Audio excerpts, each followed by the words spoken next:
นอกจากการสนับสนุนช่องของเรานะครับผ่านการกดไลค์กดแชร์แล้วก็ Subscribe นะครับผมปัจจุบันนะครับผมช่องของเราได้เปิดช่องทางใหม่ๆนะครับผมเพื่อให้ผู้ชมนะครับผมและแฟนๆของช่องนะฮะสามารถให้การสนับสนุนช่องเล็กๆช่องนี้นะครับให้ได้ไปต่ออย่างต่อเนื่องนะครับและมั่นคงนะครับผมด้วยระบบสมาชิกนะครับผมที่ช่องเราเพิ่งเปิดขึ้นมานะฮะซึ่งทุกคนสามารถที่จะกดสมัครนะครับผมสมาชิกนะครับผมที่ปุ่มจอยนะครับผมหรือปุ่มสมัครสมาชิกนะครับผมที่มุมขวาล่างใต้คลิปนะครับผมหรือมุมขวาบนในหน้าต่างของช่องนะครับผมเพียงเดือนละ50 บาทเท่านั้นนะครับผมโดยมีสิทธิพิเศษมากมายไม่ว่าจะเป็นตราประทับแสดงระดับหลังชื่อนะครับผมเป็นรูปเรือชิปเปอร์ที่ออกมาแบบอย่างสวยงามนะครับผมพร้อมกับอีโมจินะครับเป็นรุ่นพี่แฮมชิปเปอร์นะครับผมสุดน่ารักนะครับซึ่งใช้ในการพูดคุยนะครับผมในช่องคอมเมนต์พร้อมสิทธิพิเศษต่างๆมากมายที่กำลังจะตามมาในอนาคตนะครับผมอีกอย่างหนึ่งคือทั้งการชมคลิปแบบ Exclusive นะครับก่อนใครนะครับผมหรือ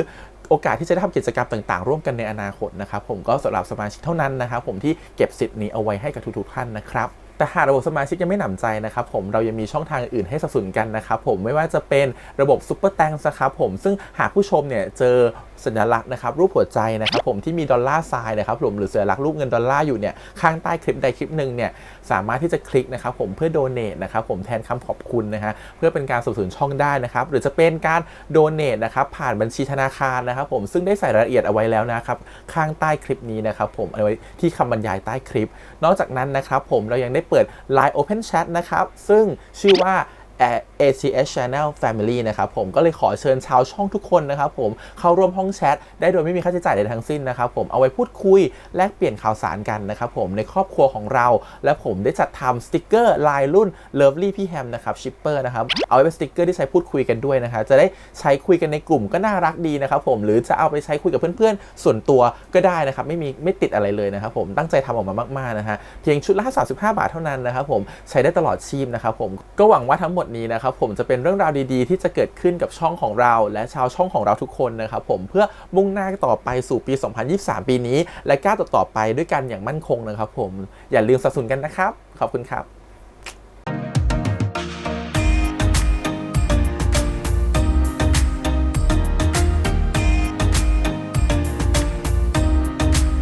สวัสดีครับยินดีต้อนรับสู่ช่อง ATS Channel นะครับกับพบกับการ reaction นะผมอยู่กับพี่แฮมนะฮะการ reaction ซีรีส์เรื่องพี่เจตคนกลางนะครับผม EP ที่8โอเค EP นี้แบบว่าสนุกสนานแน่นอนเพราะ EP แล้วเขาบอกชอบไปแล้วนะครับก็ต้องรอไปดูเนาะปกติเนี่ยครึ่งเรื่องเนี่ยเราก็จะตัวละครก็ต้องบอกรักกันแล้วแหละนะครับผมนี่เขามี8 EP งั้น4 EP ก็ต้องบอกรักกันเรียบร้อยแล้วนี่ขึ้น EP ที่5แล้วนะครับบอกรักกันแล้วพี่เจของเราเมื่อมีคนบอกรักจะเกิดอะไรขึ้นต่อไปต้องมาดูกัน EP นี้นะครับผมกับ The Middleman Love นะครับผมหรือพี่เจคนกลางนั่นเอง EP ที่5นะครับผมแต่ก่อนอื่นเลยขอบคุณก่อนนะฮะทาง iQIYI แล้วก็ทาง Mandiwork ที่อนุญาตทำ reaction ได้นะครับไปดูกันเลยครับผมกับพี่เจคนกลาง EP ที่5วันที่ผมชอบก็คือพี่เจตครับ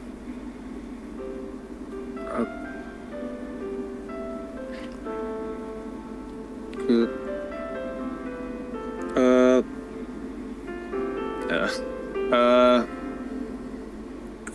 คือพี่เจตรู้ไหมครับผมรู้สึกประทับใจพี่เจตตั้งแต่ครั้งแรกที่เจอแล้วก็เปลี่ยนจากความประทับใจเป็นชอบหลังจากที่ผมได้รู้จักพี่เจตผมพยายามเข้าใกล้พี่เจตที่รู้ว่าบางทีอาจจะดูไม่ดีแล้วผมก็อยากบอกกับพี่เจตตรงๆว่าผมไม่เคยชอบใครเท่าพี่เจตเลยครับ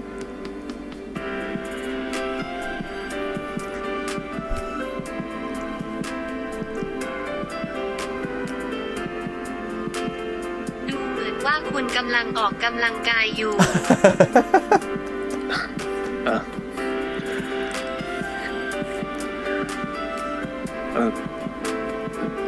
พี่เจตครับถ้าพี่เจตรู้สึกเหมือนกันกับผมช่วยให้โอกาสผมได้ไหมครับพี่เจไม่รู้สึกนะสิพอเพิ่งรู้ตัวต้องไปขอโทษทบทวนก่อนหัวใจของคุณเต้นเร็วผิดปกติต้องการเรียกรถพยาบาลหรือไม่ คือพี่เจยังไม่ต้องตอบผมตอนนี้ก็ได้ครับ ผมแค่เก็บความรู้สึกของผม ที่มีต่อพี่เจตไม่ไหวแล้วจริงๆครับ น่ารักจัง ทำไมไม้ถึงชอบพี่อ่ะ ก็ไม่มีเหตุผลอะไรเนี่ยครับที่ผมจะไม่ตกหลุมรักพี่เจต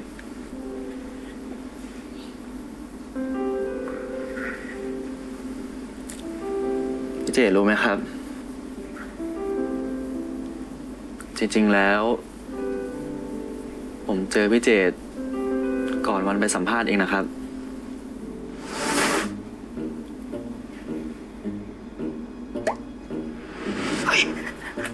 ออกไปเลยนะ คนจะขายของ อย่าตีน้องครับ นี่คุณ ถ้าจะไม่ฉันตีมัน ก็เอามันออกไปที่อื่นสิ เอ้ยได้ครับได้ครับ ผมขอเลยนะครับผมครับไม่เป็นไรใช่ไหมอ่ะมาอยู่กับพี่เจตแล้วนะ โอ้รอดตายแล้วชื่ออะไรดี เราชื่ออะไรดีเราชื่ออะไรดี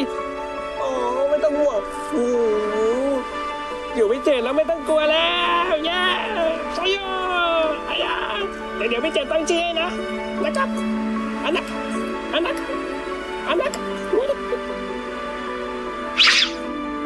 พี่เจตใจดี ใส่ใจคนอื่น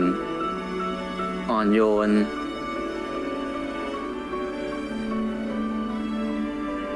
พี่มันน่าเบื่อนะไม้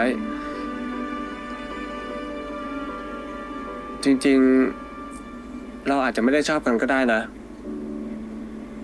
เราอาจจะแค่สนิทกันอะ ทำไมพี่เจตถึงคิดแบบนั้นล่ะครับ พี่คิดว่าคนแบบพี่ไม่น่าจะมีใครมาชอบอะ แต่ผมชอบพี่เจตจริงๆนะครับ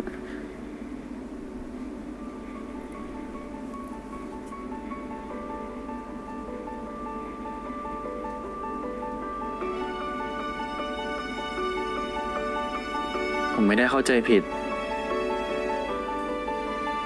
ความรู้สึกที่ผมชอบพี่เจตเป็นเรื่องจริง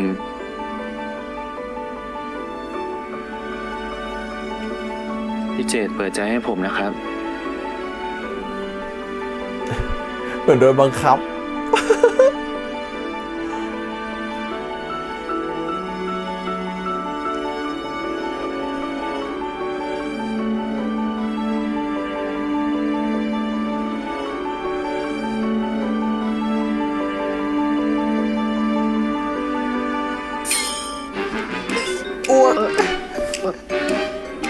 พี่เจตครับ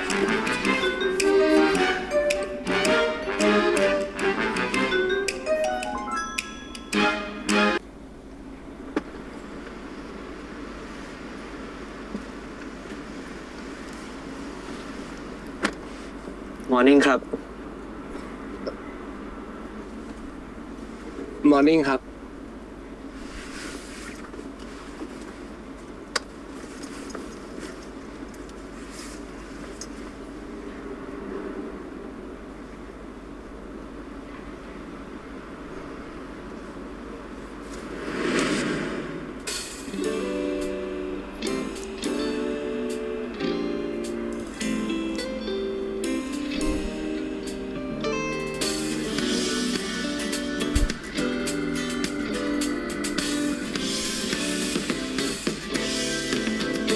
ผมช่วยนะครับ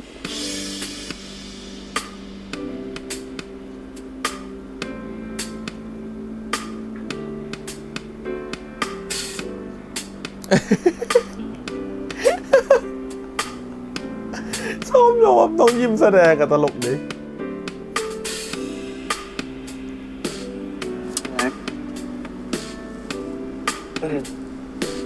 แกล็ก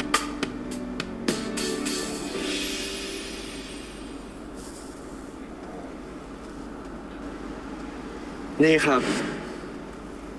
วันนี้เป็นแซนด์วิชแฮมไข่นะครับ ขอบคุณนะไม้ แล้วไม้กินอะไรมายังอะ ผมกินซีเรียลกับนมมาแล้วครับ อ๋อ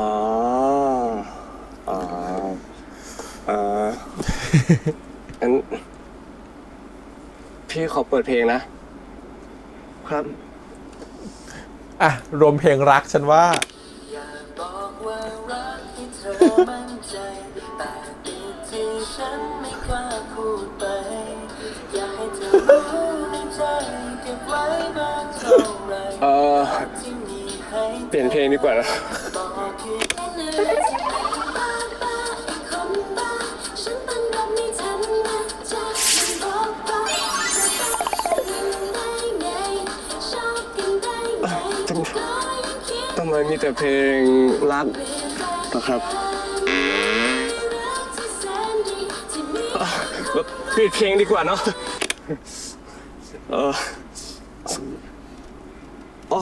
ยหิวจัง กินดีกว่าไม้ทำน่ารักจัง เป็นรูปหัวใจด้วย รูปหัวใจเลยเหรอโอ้ยไม้น่ารักชิบหายเลย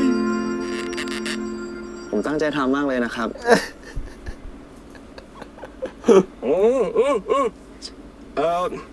เดี๋ยวพี่จะกินให้อร่อยเลย พี่เจน่ารักจังครับผิดไม่ผิดเลยที่ชอบพี่เจนะ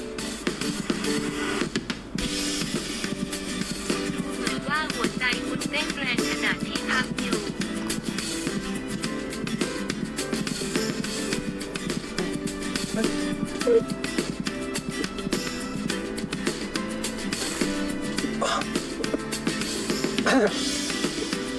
พี่เจทำอะไรเหรอครับ ก่อนทำงานพี่ชอบคาร์ดิโออ่ะ ช่วงนี้หมอแนะนำให้พี่ฝึกคาร์ดิโอบ่อยๆอ่ะ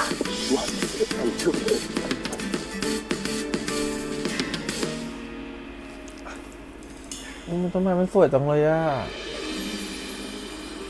ไม้ทำไมทุกอย่างเป็นสีชมพูหมดเลยอ่ะ อ๋อ ไม่ใช่ ฉันก็ว่ามันยอมสีชมพูแน่ๆเลย กระเป๋าเหลืองนี่หว่า ผมหลงรักพี่เจนมั้งครับ โอ้ยเขินไม่ไหวแล้วเว้ย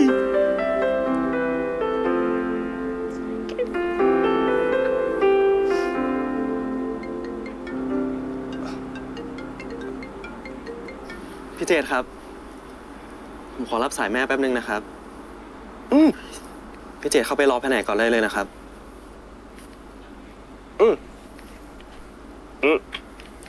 กระเป๋า ขอบคุณนะครับพี่เจน อย่างที่ห้ามเลยคือบัตรแตะเข้างานจะได้ไปแตะให้ก่อน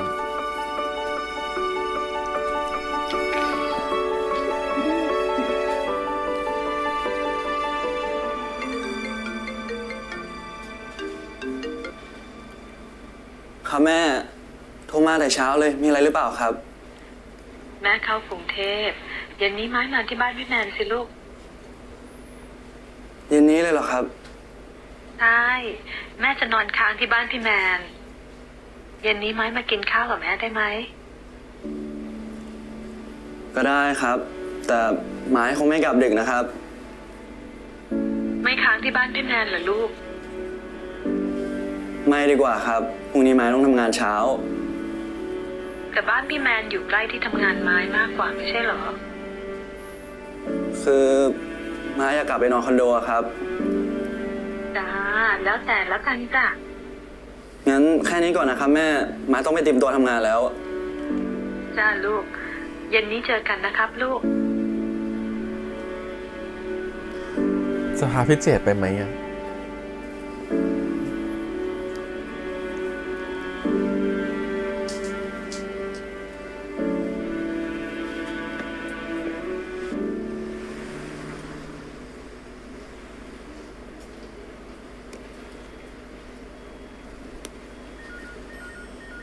พี่เจดครับ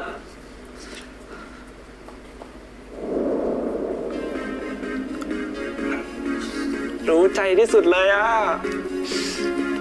ขอบคุณนะไม้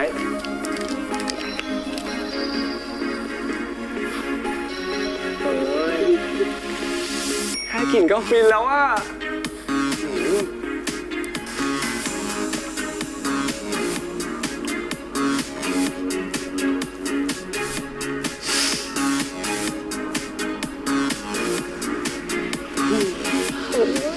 โอ้พี่เจดกินซะน่าอร่อยเลยนะ าอร่อยจริงๆนี่เจนิพัฒน์นะเจนิพัฒน์แปลว่า กินแต่ของอร่อยนะรู้ยัง พูดถึงของอร่อยการ์ดอยากชวนพี่เจไปกินจิ้มจุ่มร้านเด็ดเลยอะ ร้านเด็ดเฮ้ยแถวไหนอ่ะ แถวหอการ์ดเองอะคนแน่นตลอดบอกเลย จิ้มจุ่มดีส้มตำแซ่บข้อหมูย่างนี่นะใหญ่ต้องบรรยายนี่ผู้นี้หิว โอ้ยงั้นเราไปกินวันนี้เลยไหมไม้เราไปกันไหม มีนัดแม่ เราไปพรุ่งนี้ได้ไหมครับพี่เจตคือวันนี้ผมต้องไปบ้านพี่ชายอะครับ งั้นพรุ่งนี้ก็ได้ พี่เจตน่ารักกับผมเสมอเลยนะครับ สองคนนี้ยังไงเนี่ยฮะ อุ้ยกัด กัดกูจะไปกินจิ้มจุ่มอะไปเอากูปะ ไปเป้า ไม่ เอ้ยสองคนนี้นี่ทะเลาะกันอีกแล้วเหรอ ใช่ อะ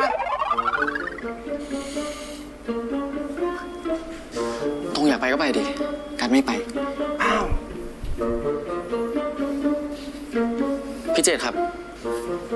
ตรงกับการไม่ได้ทะเลาะกันนะครับ ถ้าไม่ทะเลาะอะทำไมไม่ยอมคุยด้วยอะ จะให้คุยเรื่องอะไร แล้วจะให้พูดตรงนี้เหรอ พูดตรงนี้แหละถ้าไม่พูดตรงนี้จะไปพูดที่ไหนแล้วพูดเลย เดี๋ยวพี่ฟังให้เดี๋ยวพี่เป็นพยานให้อะเฮ้ยไอ้ตรง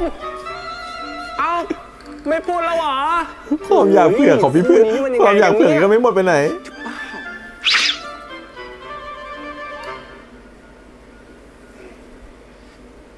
พี่เจตคนกลางจะเริ่มสืบอีกแล้วเหรอครับ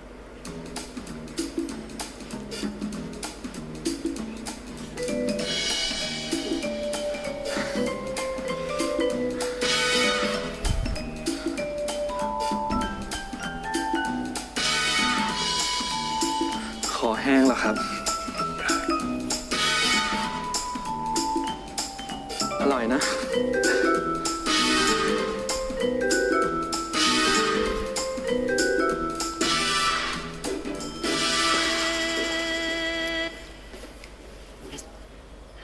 มีอะไร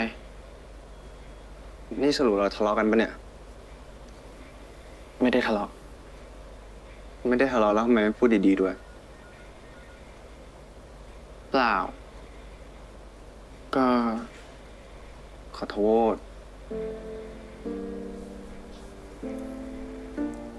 ผิดไปแล้วอะ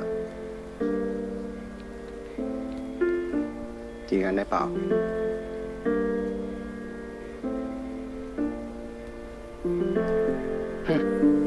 ไม่ยอมดีด้วยง่ายหรอกนะ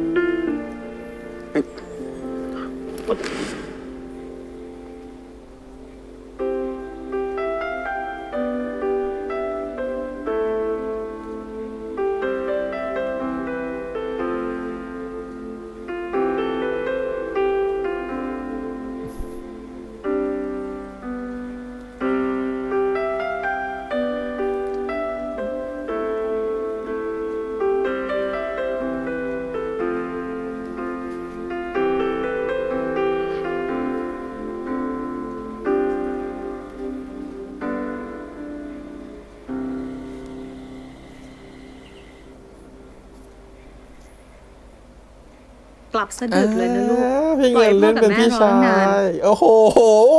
ขอโทษครับ บ้านนี้ตัวจีทั้งนั้น ไม่ใช่มัวแต่ไปส่งใครอยู่หรอ พี่แมนรู้ได้ไงฮะ นี่พี่เคยอายุเท่าแกมาก่อนป่ะรู้ดีนะมัน เอาละ พี่พีเป็นพ่อด้วย ครับ นี่แม่ลงทุนเข้าครัวเองเลยนะลูกชิมน้ำพริกเนี่ยสุด ก็คื ฝี อก มื ลัว อ ลูก เล ไม่ ย รักไงต้องลงมือ คน แต่ฝีมือแม่นี่ก็อร่อยเหมือนเดิมไม่เปลี่ยนเลยนะครับ จริงครับ ดูน่าทานทุกอย่างเลยครับ อุ้ยนี่แม่ลอยแล้วนะ ชมขนาดเนี้ยมากินลูก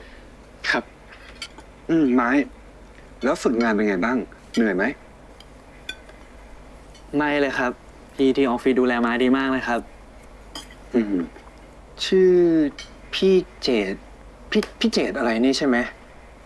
เห็นแม่เล่าให้ฟังอยู่ว่าแกเนี่ยติดเขามาก ครับ จริง ๆ แล้วไม้ว่าไม้มีคนที่ชอบแล้วครับ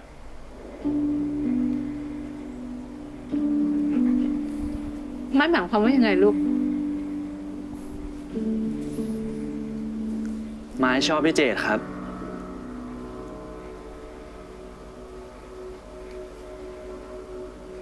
จริง ๆ ไม้อยากบอกมาสักพักแล้วครับ พอได้มาอยู่พร้อมหน้าแบบนี้ ไม้เลยถือโอกาสนี้บอกกับทุกคนนะครับ พ่อแม่ว่าไง เอิ่ม หัวโบราณไหม ไม้โตแล้วตัดสินใจอะไรพ่อก็เห็นด้วย นี่ไม้ชอบผู้ชายเหรอ ไม่เคยบอกมาก่อ มัน นผิดเหรอครับ เฮ้ย ไม่ คือพี่จะพูดยังไงดีล่ะ การที่ผมชอบใครรักใคร มันก็เป็นความสวยงามไม่ใช่หรอครับ การที่ผมชอบพี่เจดแล้วเริ่มรู้สึกรัก มันเป็นความสุขของผมครับ สดใสเวอร์เด็กคนนี้ ไม้ตัดสินใจดีแล้วใช่ไหมล่ะลูก ครับ ไม้ตัดสินใจดีแล้วครับ อุ้ยน้องติวเตอร์เล่นน่ารักมากเลยอ่ะเล่นนุ่มนิ่มมากเลยอ่ะ อีกอย่าง ไม้ก็บอกพี่เจดไปแล้วครับว่าไม้ชอบเขา แล้วเขาว่าไงบ้าง เขาบอกว่ายังไม่พร้อมครับ แต่ดูจากท่าทางแล้ว ไม้ก็คิดว่าเขาก็คงชอบผมเหมือนกันครับ ก็ดี ยังมีเวลาเยอะเลย ก็เรียนรู้กันไปก่อน คือที่แม่ถามเนี่ยเพราะแม่คิดว่าไม้น่าจะชอบ ลูกโตแล้ว ให้เขาได้ใช้ชีวิตของเขา ไม่ว่ายังไงแม่ก็เป็นห่วงไม้เสมอนะลูก มีอะไรก็ปรึกษาพี่ได้นะไอ้น้องชาย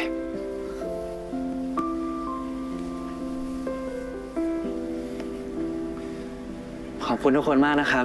ที่เข้าใจไม้อะกินข้าวกันนะครับ เอาเลยลูกมาตักให้ บ้านนี้น่ารักเนาะ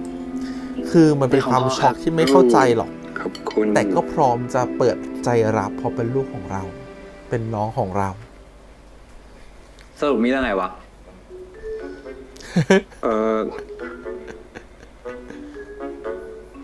กูอยากไปเยี่ยมพวกมึงอ่ะ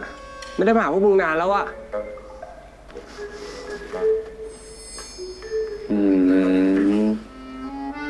อยู่ข้างล่างบอกมาหายเรือ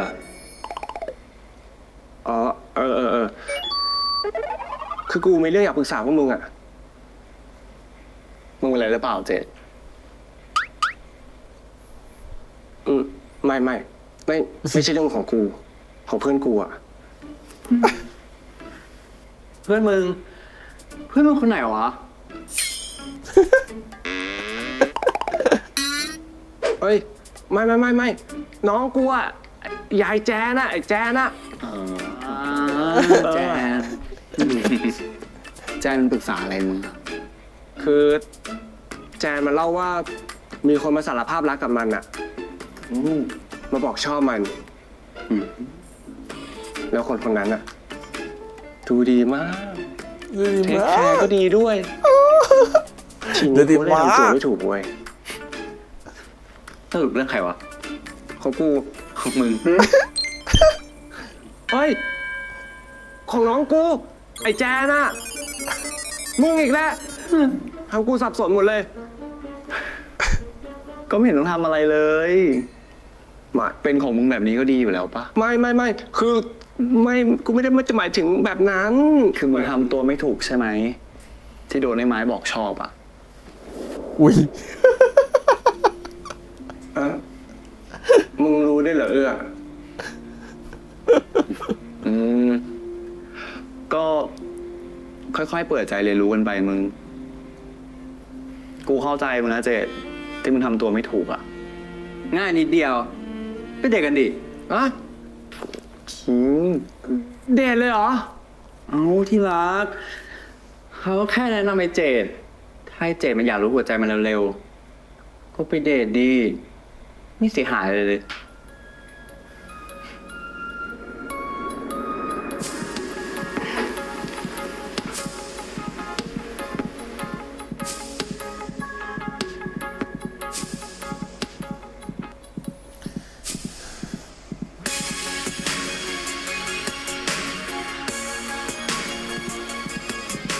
ดูเหมือนว่าหัวใจคุณเต้นแรงขณะที่พักอยู่ ช่วยปิดเสียงนาฬิกานี่เถอะ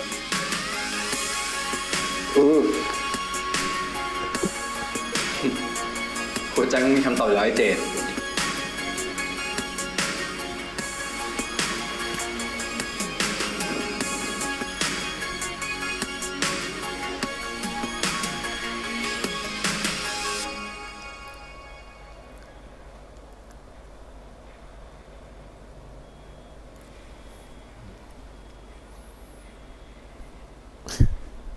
ชานมไข่มุกครับพี่เจด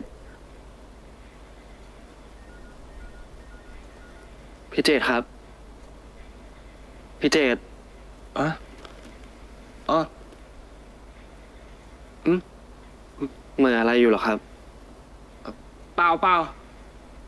ไม่เรียกพี่ไหมอ่ะ ชานมไข่มุก หวาน100 ของชอบพี่เจดครับ ขอบคุณน้ำไม้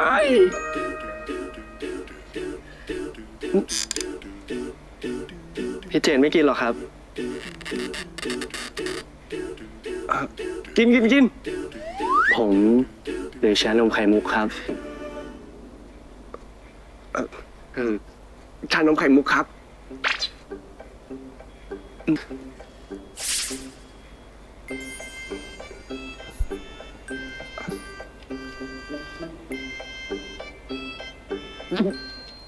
ติดคอ พี่เจดพี่เจด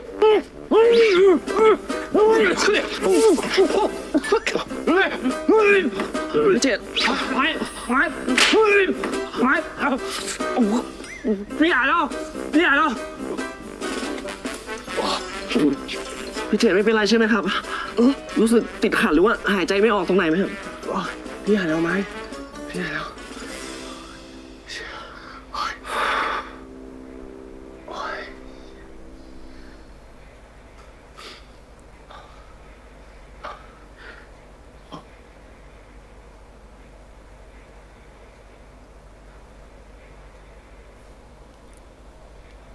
ถ้ามีอะไรให้ช่วย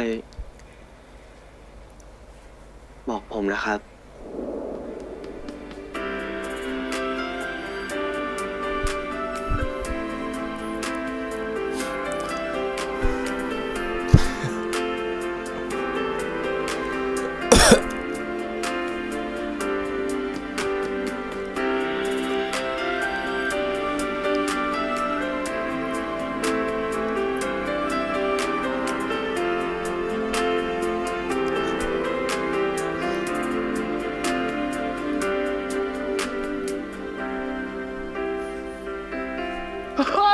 พี่เกือบตายแล้วเมื่อกี้ไม้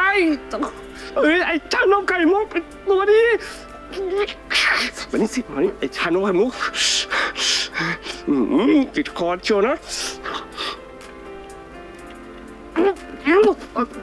พี่เจด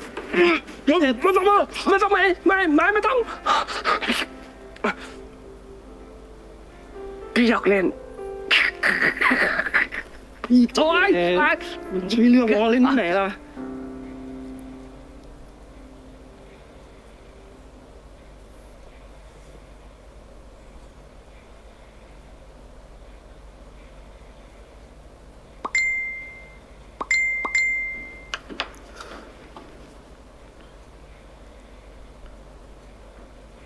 พี่เจดครับ พี่คิงพี่เอื้อชักแชทมาว่า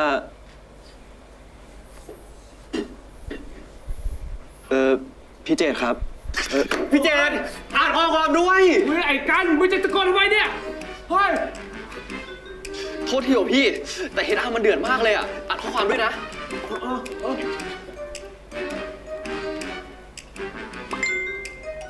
อะไรอ่ะ ผมนี่รองงานกีฬาสีเลยทีนี้สีจะได้อะไรนะ ตัวเล็กมาก เจดพี่ขอใส่เสื้อแบบงานกีฬาด้วยนะ เจดพี่ขอน้องฝึกงานด้วยนะ ของผมน้อง ไม้ใส่ ไม้ เสื้อไซส์ L เนาะ ใช่ครับ ว่าแต่เสื้ออะไรเหรอครับ กีฬาสีอะ เฮ้ย เอ้ย ไปรู้ใส่เสื้อน้องเขาได้ไงอ่ะ เออ ไอ้ก็ไม้เคยยืมเสื้อผมใส่ไงพี่เป็นแปลกเลยฝากตรงไหน แล้วพี่อยู่ด้วยกันตอนไหนอ่ะ อ่ะ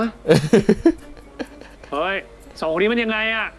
หรือว่า เฮ้ย พี่มงคลว้าพี่มงคลก็คิดไปเองโอ้ยไม่มีอะไรเลยคือเรากลับด้วยกันบ่อยไงพี่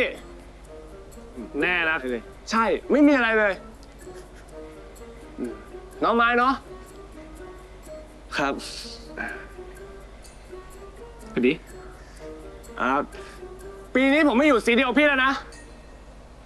ทำไมอ่ะอยู่สีเดียวกับพี่มันไม่ดีตรงไหน ก็อยู่สีพี่อ่ะ มันแพ้ทุกเกมเลยไงพี่ ไม่เคยได้ยินเหรอแพ้เป็นพระชนะเป็นมารนะเว้ยใช่ป่ะ เหมือนคำที่พระท่านสอนไว้ว่า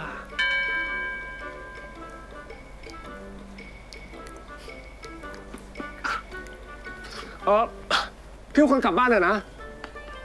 ให้กลับเราเหรอโอเคแล้วเจอกันครับเจอกันทุกคน สวัสดีครับ เจอกันนะจ๊ะ ไปรีบกลับบ้านเถอะพี่มงคล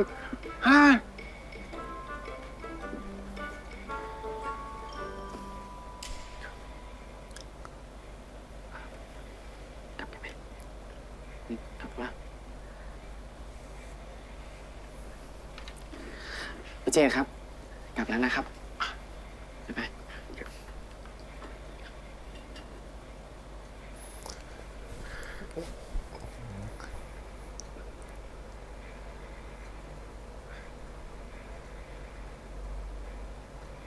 ไม้ปีนี้กีฬาสีสนุกแน่ เพราะสีที่ชนะจะได้เงินเพิ่มตั้ง500นะไม้ โดย เดี๋ย มาว นี้ ก เราไปวิ่งกันไหมฟิตร่างกายกันหน่อยไหม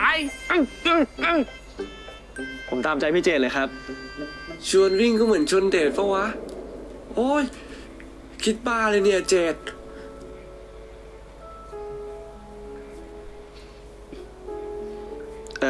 พี่เจดครับ พี่คิงไม่เอื้อใช่ไหมในกรุ๊ปอะครับ จริงบ้าเลยวะ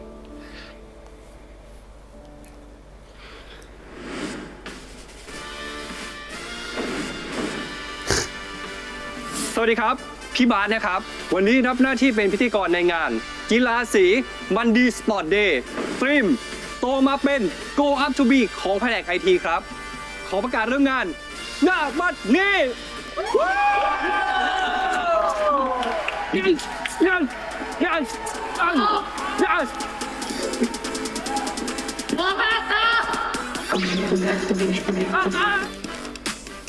อ้าวเดี๋ยวบอกอยู่คนละสีกัน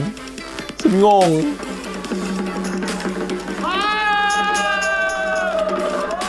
เดี๋ยวบอกว่ามงคลกับ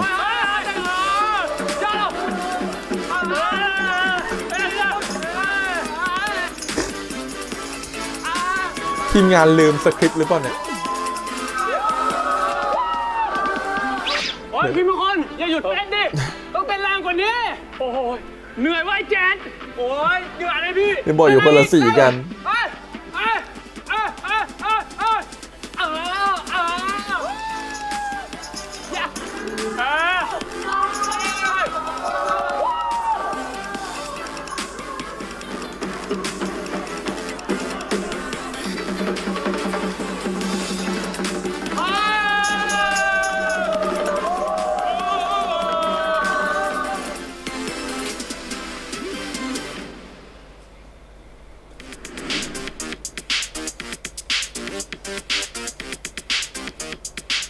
นักกีฬาพร้อม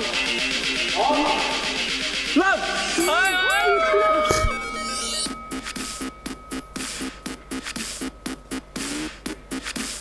นี่ก็ตุกปุกจุกปุกเจิดกันน่ารักมาก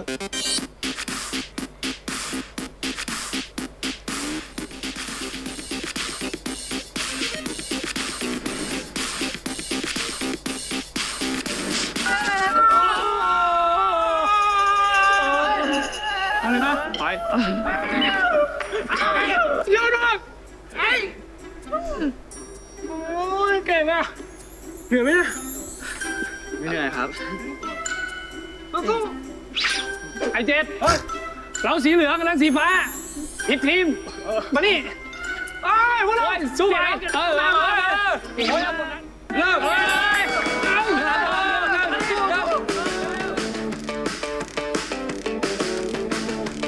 ไม่ใส่ ไม่ใส่ถุงมือนะแบบมีโอกาสแบบมือเสียแบบมือฉีกอะ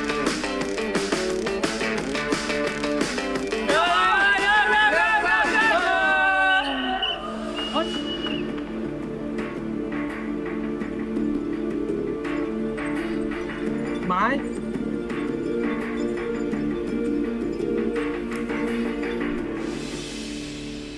ไม้เป็นไรไหมเจ็บไหมอ่ะ ผมไม่เป็นไรครับแค่เจ็บเพราะดึงเชือกครับ ทายาไว้หน่อยไหม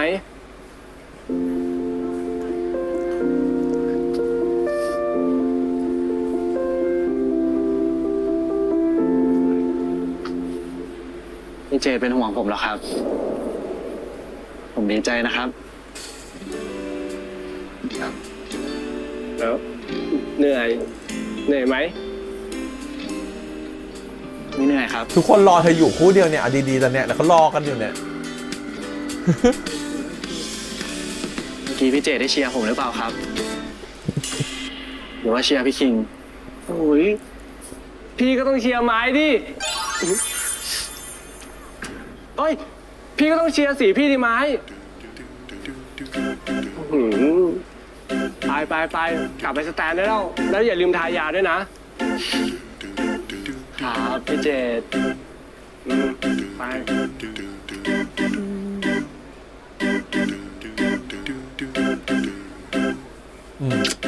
ทุกคนเขารอเธออยู่2 คนเนี่ยค่ะ เจ๊ไอ้ยอดพวกมึง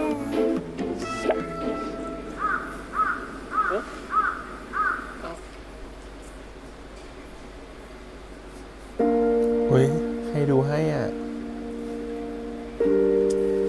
อ๋อ เป็นไร กาส แล้ว ดูให้ โอเคก็ดี นี่กูเป็นอะไร หึง หรือกูหึงไหม มาเว้ยส่งมายิงดิ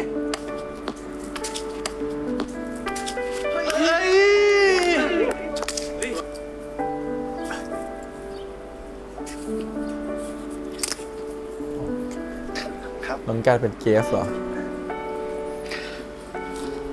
เจดนี่น่ารักแบบนี้กับพี่ตลอดเลย มานั่งเชียร์พี่ทุกวันอย่างเงี้ยไม่เบื่อหรอครับ ไม่ครับเจ็ดนั่งดูพี่ท็อปเล่นเพลินๆดีอ่ะอีกอย่างมานั่งรอไอ้คิงเล่นบาสข้างๆนั้นด้วยอ่ะ ไอเราก็นึกว่ามาเพราะชอบเราซะอีก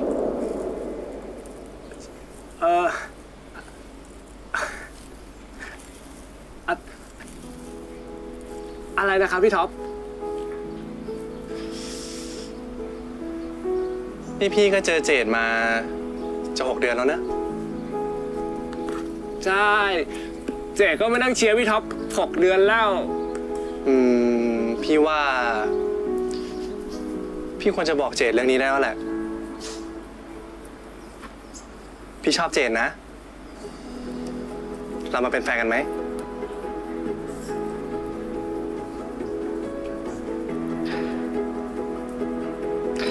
ถ้าเจดตกลง รับน้ำนี่ไม่ดื่มนะ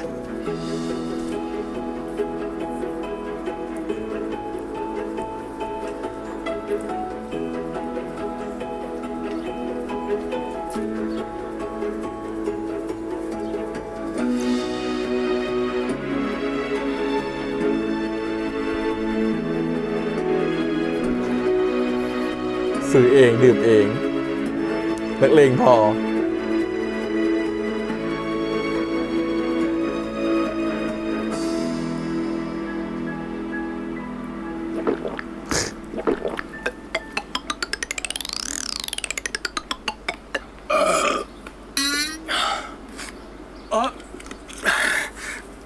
ขอโทษครับพี่ท็อป เป็นแฟนกันแล้วนะ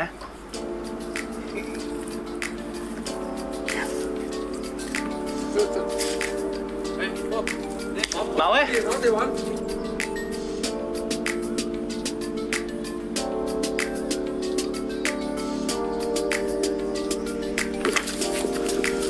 ี่รับสู้ ส่งมา ๆพี่รับสู้พี่รับแฟนเจนพี่รับแฟนเจน มันเลิกกันเพราะอะไรอ่ะ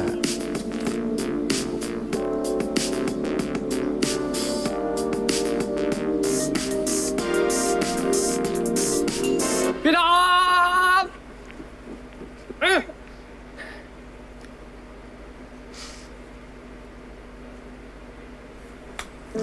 อ่ะ นี่วันเลิกกัน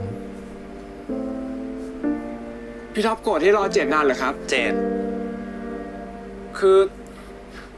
เจดขอโทษนะพี่ท็อปช่วงนี้ที่ชมรมเจดอะยุ่งมากเลย เจดขอโทษที่ไม่มีเวลาให้พี่ท็อปอะ เราเลิกกันเถอะ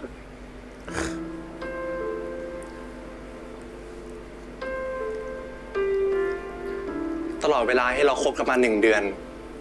เจดน่าเบื่อมาก ไม่พอยังขี้หึงอีก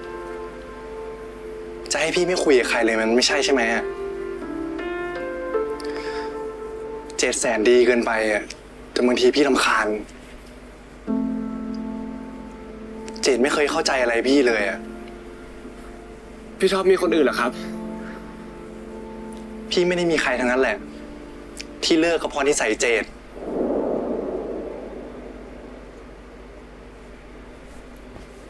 เลิกนิสัยนี้เถอะ ก่อนจะไม่มีใครเอา อุ๊ยแรงมาก แรงมาก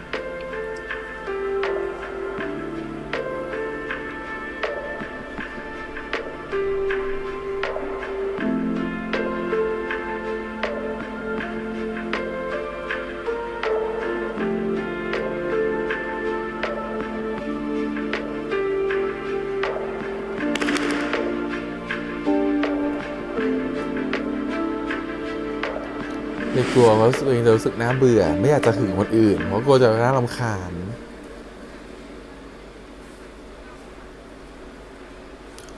แต่เอื้อเห็น เฮ้ยชนกูทำไมเนี่ยคนจะเต้นพี่อะมาชนผมทำไมอะกูเต้นของกูอยู่ดีๆแล้วทำไมทำหน้ากันนะปวดขี้เหรอปวดขี้ดิบ้าเหรอพี่อะดิยืนปิดขนาดนี้ไปขี้เหรอเฮ้ยกูไม่ได้ปวดขี้แบบนี้เขาเรียกว่าเต้นเอาเหรอเต้นดิเต้นได้เร็วไปอ่ะไอ้เหี้ย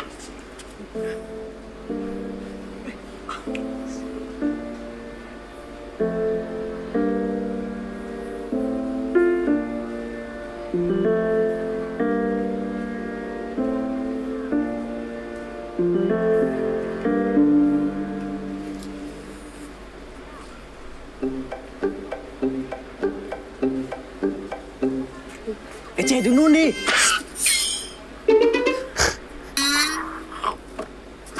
โอ้ยไอ้คิงไอ้เงย อะไร ไข่ดาว ของกู ของกู แล้วของกูหายไปไหน ไม่รู้ไหมนี่ของกู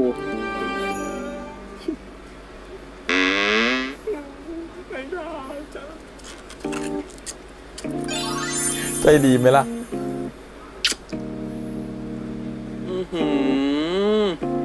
ดูแลกันดีเลยนะครับนี่ก็เล่นอยู่ได้ โอ้ยรักเขาเจ็บนะ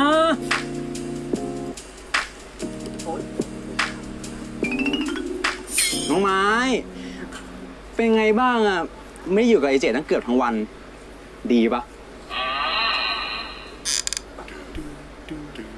เอาทุกคนครับ หลังจากที่กินข้าวกันเสร็จแล้วนะ ก็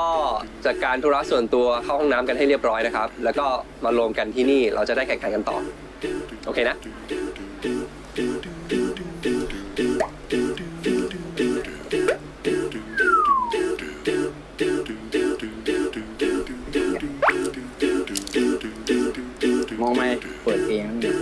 นี่ครับครับ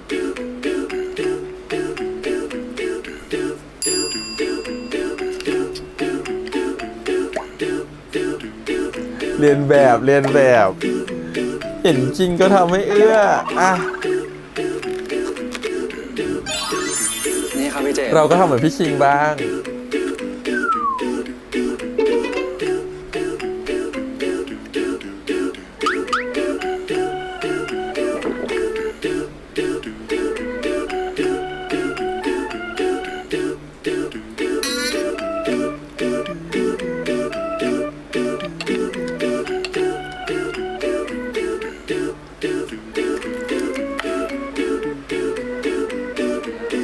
หิวเหรอเปล่า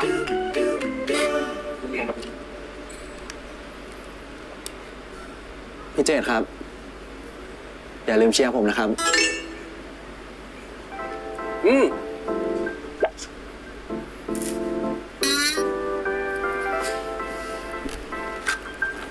เดี๋ยวผมเก็บให้ครับ ไม่ไม้เดี๋ยวพี่เก็บเอง ให้ผมดูแลพี่เจตนะครับ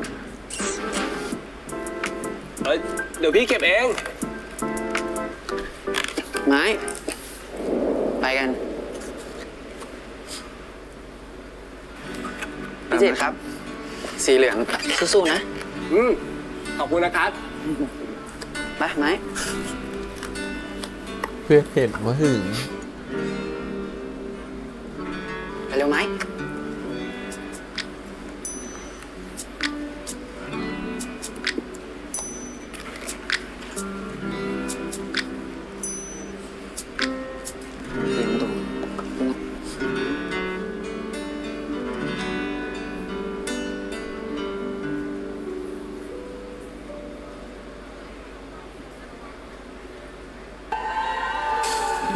เราไปเริ่มกันเลย พร้อมนะ พร้อมนะ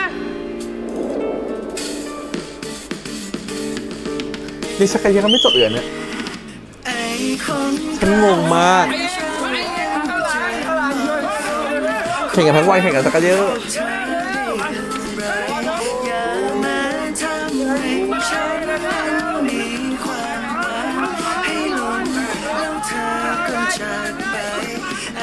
คนกลางอย่างฉันนั้นจะเหมาะสมคู่ควรกับเธอได้อย่างไร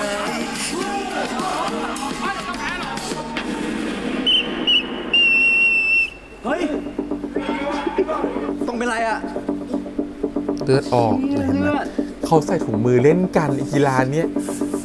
อันนี้ไม่มีเซฟไม่มีอะไรเลยแล้วให้มาชักกันเยอะกันแบบนี้มันจะไม่มือแหกได้ยังไงล่ะ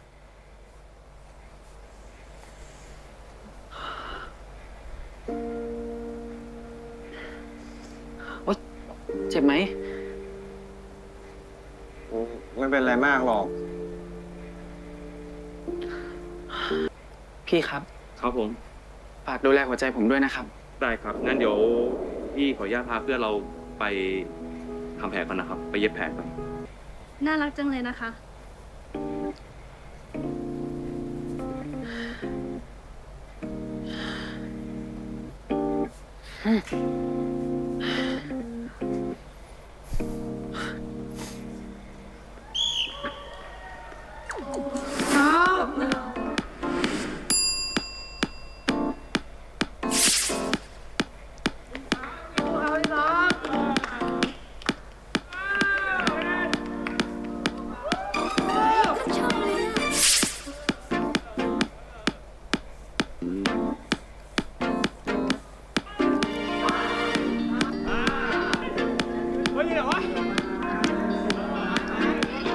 ฉันไม่ได้ขอ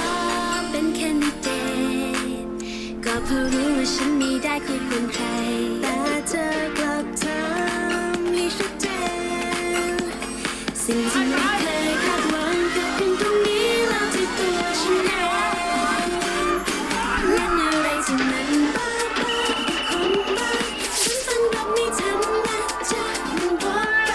เธอชอบฉันได้ไงชอบกันได้ไงก็ยังคิดไม่ออกเปลี่ยนแปลงฉันด้วยรักที่แสนดีที่มีคนกลางกลางเธอ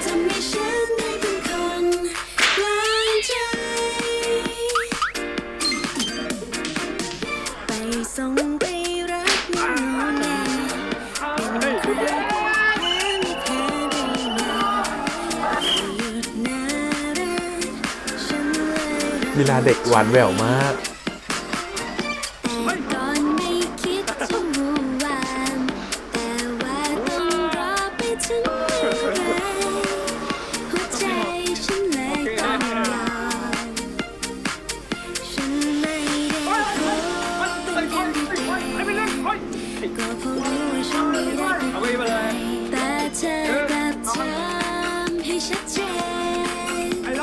สิ่งที่ไม่เคยคาดหวังเกิดขึ้นตรงนี้แล้วที่ตัวฉันเอ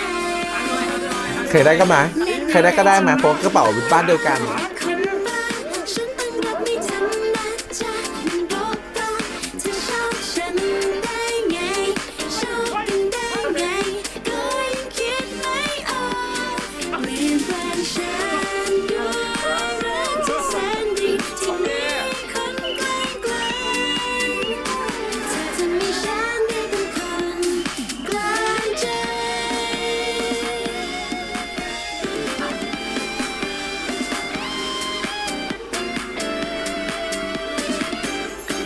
เล่นอะไรที่มันบ้าบ้าไอ้คนบ้าฉันต้องรับไม่ทันนะจ๊ะมันบอกว่าจะชอบฉันได้ไงชอบกันได้ไงก็ยังคิดไม่ออกเปลี่ยนแปลงฉันด้วยรักที่แสนดีที่มีคนแปลงแปลงเธอทำให้ฉันได้เป็นคนใหม่ไม่มีอีกแล้วคนต้องการ no เธอทำให้ฉันได้เป็นคนกลางใจ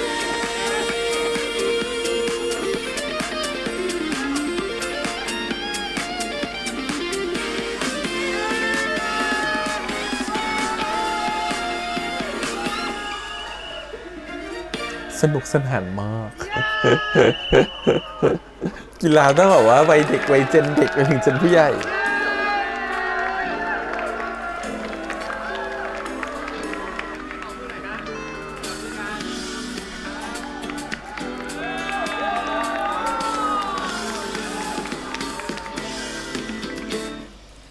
เธอเคยเป็นไหมเธอ ไม่สูงไม่ขาวหล่อสวยเหมือนกับใคร เธอเคยบ้างไหมไม่รวยไม่เก๋หาได้ทั่วๆไป เป็นคนกลางกลางค่อนข้างจะธรรมดา แต่พอมีเธอมาเปลี่ยนแปลงชีวิตของฉันเหมือนชีวิตงามเวลาที่อยู่ด้วยกัน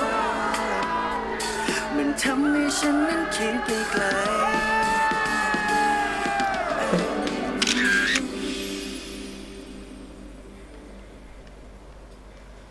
รักเขาเก่งไหมอ่ะเขาชนะด้วยนะเก่งที่สุดเลยเธอเก่งกว่าเขาอีกโอ้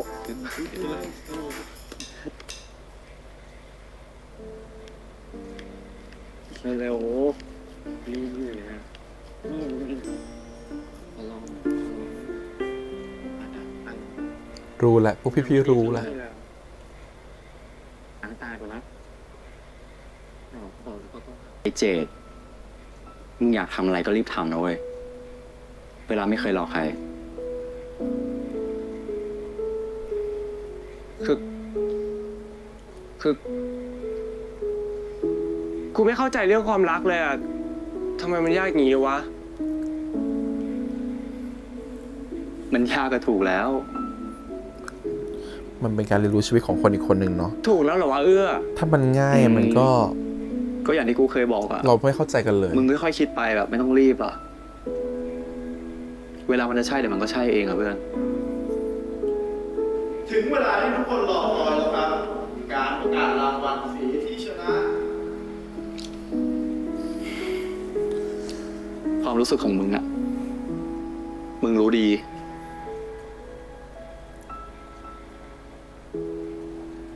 ก็อย่างที่คิงเคยบอกอะมึงมีคำตอบอยู่ในใจอยู่แล้ว หัวใจมันเต้นแรงขนาดนั้น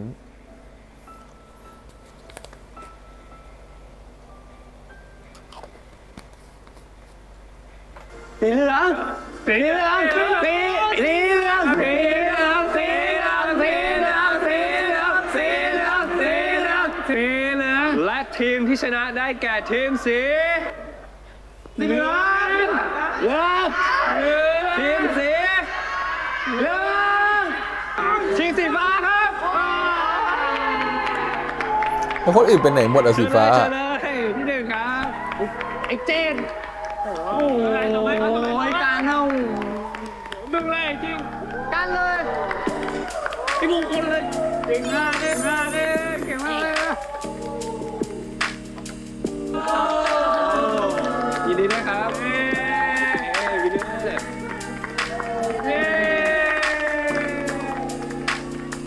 วยเด็กๆหายไปไหนหมดอะ เขาเหรอ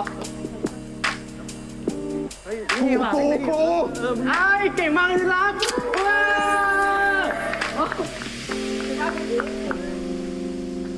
ไหนนี่มาอะไรวะได้นะครับทุกคนเห็นไม้ปะไม้หรอไม่เห็นจริงๆไปเลยทุกคนถ่ายรูปกันแล้วมาแล้วเ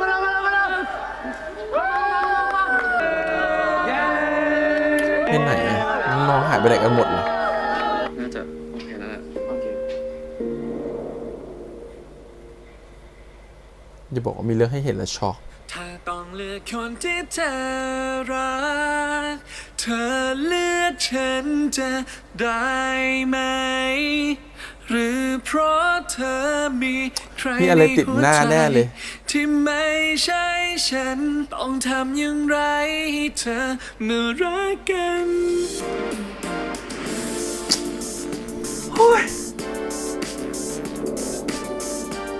ผมอยู่หน้าบ้านพี่เจดอะครับ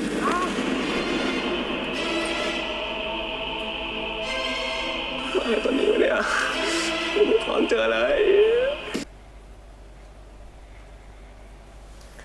โอเคครับผม คือรู้สึกว่า EP นี้มันเป็น EP ที่สารภาพรักไปแล้วเนาะแล้วบอกความรู้สึกของกันและกันเพราะฉะนั้นน่ะมันคือความที่ตัวหมายเข้าใจความรู้สึกของตัวเองแล้วบอกความรู้สึกออกไปแล้วเจดคือคนที่ต้องคอยรับความรู้สึกนั้นแล้วก็ต้องรอแล้วเป็นคนที่จะ react กลับไปว่าจะชอบหรือไม่ชอบเนาะก็คือมายก็ให้เวลาตัวเจดนั่นแหละซึ่งถามว่าเจดชอบไหมหัวใจมันคงปฏิเสธไม่ได้หรอกมันคงชอบแหละเพราะว่ามันคงแบบว่า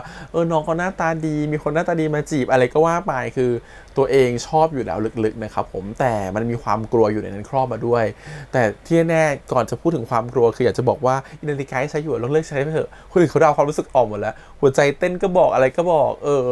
ทีนี้กลับมาพูดถึงความกลัวคืออะไรเขาเคยมีแฟนเก่ามาก่อนแฟนเก่า1 เดือนก็ตามทีเถอะรับบทโดยน้องกันนะครับของเขามาเป็นเกสเนาะซึ่งแฟนเก่าอันเนี้ยก็คือว่าเขาทำพลาดโดยการที่เขาดูน่าเบื่อเกินไปเขาโ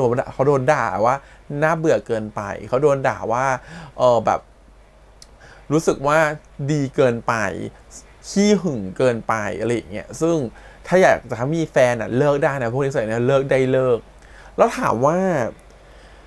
มันมีเคสแบบนี้ไหมเราต้องเล่าอีกก่อนว่าคนบางคนนะครับนิสัยที่เราเห็นโดยเวลาเราเป็นเพื่อนกันมันก็จะแบบหนึ่งพอเราเป็นแฟนกันมันก็จะแบบหนึ่งมันจะไม่เหมือนกับสิ่งที่เราเห็นก่อนหน้านั้นเพราะว่าต้องยอมรับว่าบางคนเขาแยกความเป็นแฟนกับความเป็นเพื่อนชัดเจนเพราะความเป็นพอมีแฟนเราก็จะมีความแบบว่าฉันต้องสามารถใช้อารมณ์หึงหวงได้นู่นนี่นั่นได้อะไรก็ว่าไปแต่คนที่เลือกตัดสินใจจะมาจีบและตกลงแบบมาขอเราเป็นแฟนเนี่ยบางครั้งเขามองแค่ว่าเฮ้ยอยู่กับคนนี้แล้วสบายใจเพราะฉะนั้นน่ะเขาไม่ได้มองถึงการว่าเปลี่ยนสถานะต้องเปลี่ยนนิสัยหรือเปลี่ยนนิสัยต้องเปลี่ยนความเข้มข้นเขามองแค่ว่าก็เปลี่ยนสถานะเราอยากจะอยู่กับเธอที่จะอยู่กับเธอแบบให้มันจริงจังมากกว่านี้อะไรเงี้ยแต่เธอเป็นคนเดิมที่ฉันรู้จักได้ไหมถามว่ามันได้ไหมก็ได้แต่สุดท้ายมันไม่มีใครผิดใครถูกครับมันคือการที่คุณได้เจอคนที่รู้สึกว่ามันต้องตรงกันมันแบบเหมือนจิ๊กซอว์ที่แมชกันเพราะว่าถ้าคุณไปเจอคนแบบที่เข้ามาแล้วแบบว่าฉันไม่ชอบคนที่แบบเทคแคร์เวอร์ดูแลดีแบบไม่ชอบอาจจะไม่ชอบก็ได้หรือฉันไม่ชอบคนที่เหมือนกับแบบขี้ระแวงขี้หึงฉันไม่ชอบก็ได้เพราะวันที่คบยังไม่รู้เขาจะเป็นคนแบบนั้นพอคบกันแล้วเขาได้เป็นคนแบบนั้นมันอยู่ที่การปรับตัวแล้วคุณจะรับกันได้หรือเปล่ามันเลยหาคนที่เป็นขั้วแม่เหล็กหรือคนคู่จิ๊กซอว์ที่มันพอดีกันนั่นคือสิ่งที่เรียกว่าความรักนั้นถามว่าแล้วมันมีสิทธิ์ไหมที่จะแบบว่านิสัยเปลี่ยนไปเมื่อเรามีความรักมีสิทธิ์ค คนเรามันมีกิเลสเนาะมันมีนู่นนี่นั่นเนาะอารมณ์เนาะมันไม่ใช่พระเนาะที่จะมานั่งโอ้โหสงบเสงี่ยมเพราะฉะนั้นอะไรที่มันมากระทบมันก็รู้สึกอยู่แล้วแค่มันจะรู้สึกออกไปแล้วมาแสดงมากน้อยแค่ไหนแตกต่างกันเท่านั้นเองเพราะฉะนั้นน่ะการที่เขาจะหึงมากขึ้นมันก็เป็นเรื่องปกติเพราะเขารู้สึกว่าเขาได้มีความเป็นเจ้าของแล้วก่อนนี้รู้สึกว่าฉันไม่ได้เป็นเจ้าของเธอฉันไม่ได้เป็นคนที่เป็นแฟนเธอฉันจะไปเอาสิทธิ์ไหนไปหึงเธอลึกๆที่จะหึงแต่แรกก็ได้แต่มันน้อยใจมันหึงไม่ได้มันต้องเป็นความน้อยใจแทนแต่พอฉันมีสิทธิ์แล้วไงฉันเป็นแฟนเธอมันก็ต้องหึงได้ถูกปะมันก็ต้องเข้าใจบริบทของแฟนด้วยเพราะฉะนั้นสิ่งที่มันเกิดขึ้นคือเราว่าสิ่งหนึ่งถ้าเจดจะผิดก็คือเจดไม่ค่อยได้เรียนรู้นิสัยหรือความชอบของคนที่เราจะเป็นแฟนด้วยถ้าพูดถึงวันนี้เขายังไม่ได้เรียนรู้นิสัยมีแต่คนที่เป็นไม้เนี่ยพยายามจะเรียนรู้และเข้าใจเจดแต่กลับกันเจดกับไปเข้าใจไม้หรือเปล่ายังไม่ค่อยเห็นเลยนั่นแหละคือข้อเสียของเจดนะครับเพราะว่ามันทำให้บางครั้งมันไม่เกี่ยวกับความหึงความอะไรหรอกมันเกี่ยวกับความรู้สึกและใส่ใจเพราะฉะนั้นถ้าเราใส่ใจกันมากพอความหึงอาจจะลดลงก็ได้เพราะเรารู้ว่านิสัยแฟนเราเป็นแบบไหนแต่ว่าถ้าเราใส่ใจกันมากพอเราจะรู้ว่าเราควรจะหึงเรื่องไรหรือไม่ควรหึงเรื่องใดแล้วถ้าใส่ใจกันมากพอทำให้รู้สึกว่าเราจำเป็นต้องหึงไหมหรือถ้าหึงเราจะรู้ว่าต้องหึงเมื่อไหร่แล้วว่าตรงนี้มันคือความใส่ใจส่วนหนึ่งด้วยครับผมมันไม่ใช่แบบอยู่ดีก็สักแต่ว่าหึงถูกปะมันก็ไม่ได้เพราะว่ามันคนเราบางคนต้องไปทำงานสมมติอย่างเรามีแฟนอย่างเงี้ยสมมติเราเป็นคนที่ต้องเจอคนในสังคมเยอะแฟนเป็นคนในสังคมเยอะถ้าคุณรับเรื่องของการที่แบบว่าจะแบบไปคุยเล่นหยอกเอิญกับใครหรือใครจะมาหยอกเอิญกับเราไม่ได้นี่คือจบนะเพราะว่ามันเป็นงานของเรามันเป็นอาชีพของเรามันเป็นสิ่งที่เราต้องทำในแต่ละวันงั้นคนที่มาชอบหรือคนที่รู้สึกว่าไม่โอเคถ้าสมมติเป็นแฟนกันจะหึงไม่ได้ไม่ได้บอกว่าหึงไม่ได้แต่หมายถึงว่า